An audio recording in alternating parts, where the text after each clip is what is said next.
Hi everyone, welcome to the second lesson of the color series where we explore the tools used for color grading in Filmora. In the first lesson, I showed you what we can do in the basic color menu, and today we are going to take a look at other tools that allow us to make more detailed color adjustments. First, we can start with the HSL tool. HSL stands for Hue, Saturation and Luminance. The HSL tool is used for fine-tuning specific colors in your videos. At the top of the menu, we see 8 different colors. For each color, we can also adjust hue, saturation and luminance. Hue controls the actual color tone. Adjusting the hue slider changes one color into another within the same range. Saturation adjusts the intensity or vividness of the color. And the third, luminance, affects the brightness of the color.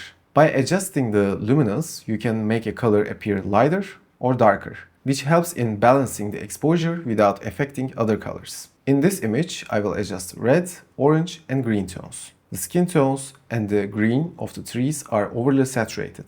I'm selecting the red. There are slightly too many magenta tones in the skin. First, I'm increasing the hue.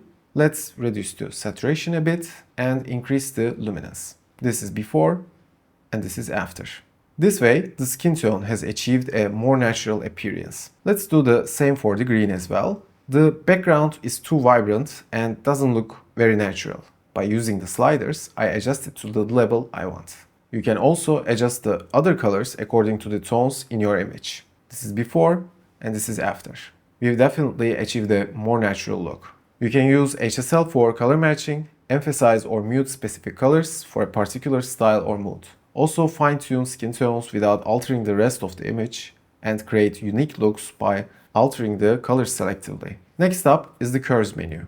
When we look at the curves, we see a line with the lowest point representing solid black and the highest point representing solid white. We also have a histogram behind this line showing the different data points from darkest to lightest. This basically just shows you how much of each brightness there is. You can use the curves tool for adjusting the brightness, contrast and color balance of your clips. It allows you to fine-tune the tonal range by manipulating a curve graph where you can adjust different points to control highlights, midtones and shadows. By moving the curve up or down, you can make the image brighter or darker.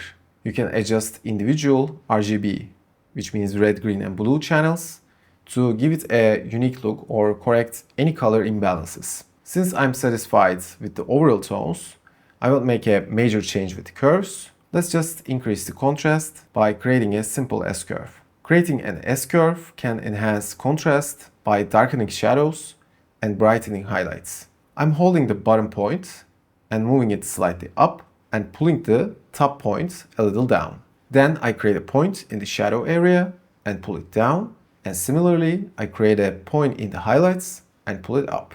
This is before and this is after. This way, we have increased the contrast a bit. Now let's switch to a different color channel. You can use the eyedropper here to select any color in your image and make adjustments. But be careful when doing this because this is a very sensitive tool. You can quickly break your image. Okay, finally we have the color wheels. Color wheels allow you to adjust the color balance, brightness and saturation of shadows, midtones and highlights independently. There are 3 color wheels, one each for shadows, midtones and highlights. Highlights wheels changes the brightest parts of the image. Midtones wheels affects the mid-range tones, often including skin tones. And shadows wheels adjusts the darkest part of your image. You can drag the control points in each wheel towards different hues to add or subtract colors from specific tonal areas. For example, dragging the shadow wheels towards blue can cool down dark areas, while pushing the highlights wheel towards yellow can warm up the bright areas. Each wheel also has sliders to adjust the brightness of the respective tonal range, allowing for further refinement. This is before and this is after. All these tools are quite useful for color grading. However, my personal favorite has always been the curves tool. By using curves, it is possible to achieve a variety of interesting looks with more detailed work. While HSL and color wheels are more ideal for beginners, I'm sure they will also be helpful in many situations. By using the color tools in Filmora 14, you can achieve great results in your videos very quickly and very easily.